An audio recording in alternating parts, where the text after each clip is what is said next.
Hello, শুনতে পাচ্ছ? তোমার সেই চেনা কণ্ঠ? আমি অসীমা। আর তুমি শুনছো স্বপ্নডট সত্যি। এখানে স্বপ্ন সত্যি হয়। আমি শুধু গল্প শোনাই। তুমি কেমন আছো? আশা করি তুমিও তোমার পরিবারের সবাই ভালো আছো। আমিও ভালো আছি। আজ তোমাকে এমন একটা গল্প শোনাতে চাই যা শুনলে তোমার মনের ভেতরকার সব ভয় যেন সত্যি হয়ে উঠবে। জানো তো, আজকের গল্পটা হলো ভালোবাসা, আর সেই ভালোবাসার আড়ালে লুকিয়ে থাকা এক ভয়ঙ্কর ছলনার গল্প, যেখানে একটি মিষ্টি মেয়ের জীবন নষ্ট হয়ে গিয়েছিল একটি পুরুষের স্বার্থপরতার জন্য। আর সেই পাপের ফল কিভাবে ফিরে আসে তা শুনলে তোমার গা শিউরে উঠবে। তুমি ও তোমার পরিবারকে স্বাগত জানিয়ে শুরু করলাম ৫৫ নম্বর এপিসোডে আজকের গল্প ছলনা। হ্যাঁ, ঠিকই শুনেছ, আজকের গল্প ছলনা। সত্যি বলতে কি, আমার আজকাল ভালোবাসার নামে মিষ্টি কথা শুনলে গা কেমন যেন ছমছম করে ওঠে। কারণ আমি দেখেছি সবচেয়ে ভয়ঙ্কর ছলনাগুলো আসে ভালোবাসার মোড়কেই। শোনো তাহলে আমাদের সুমিতার জীবনের সেই ঘটনাটা। সুমিতা ছিল একদম শান্ত, মিষ্টি একটা মেয়ে। ওকে দেখলে মনে হতো যেন কোনো মন্দিরের প্রতিমা। আর তার জীবনে এসেছিল রাজীব। রাজীব ছিল দারুণ স্মার্ট, কথা বলার ভঙ্গি ছিল খুব সুন্দর। সুমিতার হাত ধরলে সে এমনভাবে তাকিয়ে হাসতো, দেখলে মনে হতো এর চেয়ে খাঁটি ভালোবাসা আর হয় না। সবাই তো ভাবতো এই জুটির বিয়ে হবেই। পাড়া প্রতিবেশী সবাই রাজীবের প্রশংসা করত। একবার সুমিতার ভীষণ জ্বর হয়েছিল, জানো তো। তখন রাজীব রাত জেগে ওর সেবা করেছিল। সুমিতাকে কোলে তুলে ডাক্তারের কাছে নিয়ে যাওয়া, সময় মতো ওষুধ খাওয়ানো, সব দায়িত্ব যেন সে একাই নিয়েছিল। কিন্তু রাজীবের এই ভালোবাসার পেছনে একটা কালো হিসেব লুকিয়েছিল। সুমিতার বাবা ছিলেন একটা সরকারি বড় অফিসার, আর রাজীবের লক্ষ্য ছিল সেই বাবার ক্ষমতা। রাজীব শুধু সুমিতাকে ভালোবাসেনি, তার বাবার পদের ওপরও সে চোখ রেখেছিল। সে জানতো সুমিতাকে বিয়ে করতে পারলে তার কেরিয়ারে একটা বড় লাভ হবে।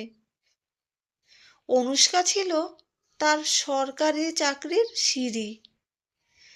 তারপরে শুরু হলো আসল বিভীষিকা। রাজীবের চেষ্টা সত্ত্বেও তার চাকরিটা পাকা হলো না। যখন দেখল সুমিতার বাবার কাছ থেকে কোনো সুবিধা পাওয়া গেল না, তখন তার ভিতরের আসল চেহারাটা বেরিয়ে এলো। একদিন ফোন করে রাজীব সোজা সুমিতাকে বলল, দেখো সুমিতা, আমাদের সম্পর্কের আর কোনো ভবিষ্যৎ নেই। আমি এখন কেরিয়ার নিয়ে খুব ব্যস্ত। আর তাছাড়া তোমার বাবারও তো কোনো কাজে এলো না। কথাগুলো শুনে সুমিতার পায়ের তলার মাটি সরে গেল। এতদিনের ভালোবাসা, এত চোখের জল, রাত জেগে সেবা, সবই ছিল নিছক ছলনা। এই ধাক্কাটা সুমিতা একদমই সামলাতে পারল না। সে তো শুধু কষ্ট পাচ্ছিল না, জানো তো, ভেতরে ভেতরে যেন অন্য একটা কিছু ওকে গ্রাস করছিল। ওর চোখের দিকে তাকালে কেমন যেন একটা অচেনা ঠান্ডা ভাব দেখা যেত। একদিন গভীর রাতে সুমিতার বাবা মা ঘুম থেকে উঠলেন একটা চাপা ঘুঙানির শব্দ শুনে। শব্দটা আসছিল সুমিতার ঘর থেকে। বাবা মা দরজা খুলে দেখেন সুমিতা বিছানায় নেই।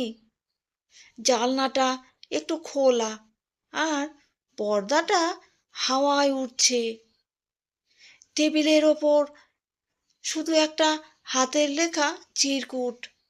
সেখানে শুধু লেখা, ছলনা করে লাভ নেই, যার প্রাপ্য তার কাছেই ফিরতে হলো। বাবা মা তো ভয়ে চিৎকার করে উঠলেন। তক্ষুনি পুলিশে খবর দেওয়া হলো। সারা পাড়া, তারপর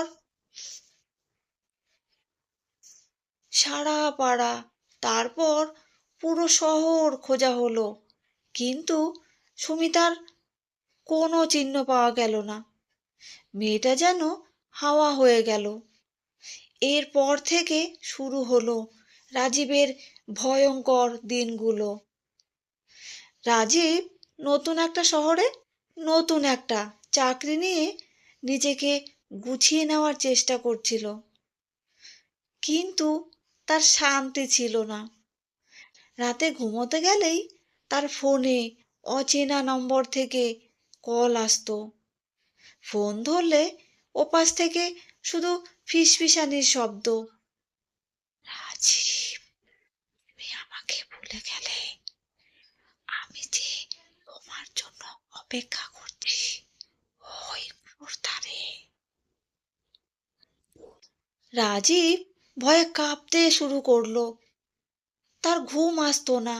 বিছানায় শুলেই মনে হতো ঘরের কোণে কেউ যেন দাঁড়িয়ে আছে।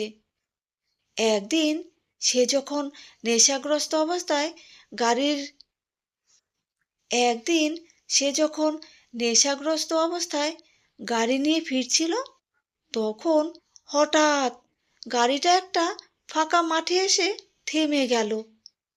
রাজীব দেখল মাঠের এক কোণে একটা ভাঙা কুয়ো। তার হাত পা অবশ হয়ে এলো। মনে হলো কেউ যেন তাকে কুয়োর দিকে টেনে নিয়ে যাচ্ছে। সে কুয়োর দিকে এগিয়ে গেল। ঠিক তখনই কুয়োর গভীর থেকে ভেসে এলো একটা মিষ্টি কিন্তু অসম্ভব ঠান্ডা হাসির শব্দ। শব্দটা শুনে রাজীবের শরীর জমে গেল। সে পিছনে গেল তার, আর সেই শব্দটা মিলিয়ে গেল গভীর অন্ধকারের মধ্যে। পরদিন সকালে পুলিশ শুধু রাজীবের খালি গাড়িটা পেল। তার কোনো চিহ্ন নেই, শুধু কুয়োর গভীর থেকে ভেসে আসা একটা পচা গন্ধ। আর কুয়োর পাড়ে যেন কাদামাখা সেই শাড়ির আঁচলের কোনা। আমার তো মনে হলো ভালোবাসার নামে এমন ছলনা করে তাদের জন্য সুমিতার মতো আরও অনেক আত্মা কুয়োর ধারে অপেক্ষা করে, যাদের হাসি শুনলে রাতের ঘুম চিরতরে চলে যায়। বন্ধুরা, ভালোবাসার নামে যে এমন নিদারুণ ছলনা লুকিয়ে থাকতে পারে তা সুমিতার গল্প না শুনলে বিশ্বাস করা কঠিন। এই গল্পটা শোনার পর মনে হয় মানুষের মনটা কত সহজে ভেঙে যায়, আর তার ফল কি মারাত্মক হতে পারে। আশা করি তোমাদের জীবনে যেন এমন কোনো প্রতারণা না আসে। কিন্তু জানো তো, এই দুনিয়ায় কর্মফল কিন্তু কখনো ভোলে না। রাজীবের সঙ্গে যা ঘটল সেটা কি শুধু পাপের ফল? নাকি সত্যি সুমিতার আত্মা তাকে খুঁজে নিয়েছিল? তোমার কি মনে হয়? কমেন্ট করে আমাকে জানিও। গল্পটা যদি তোমার মন ছুঁয়ে যায় তবে একটা লাইক করে দিও, আর তোমার বন্ধুদের সাথে শেয়ার করো। আর স্বপ্নটা সত্যি চ্যানেলে নতুন হলে সাবস্ক্রাইব করতে ভুলো না। খুব তাড়াতাড়ি ফিরবো নতুন কোনো গল্প নিয়ে। সবাই ভালো থেকো, সুস্থ থেকো। শুভরাত্রি।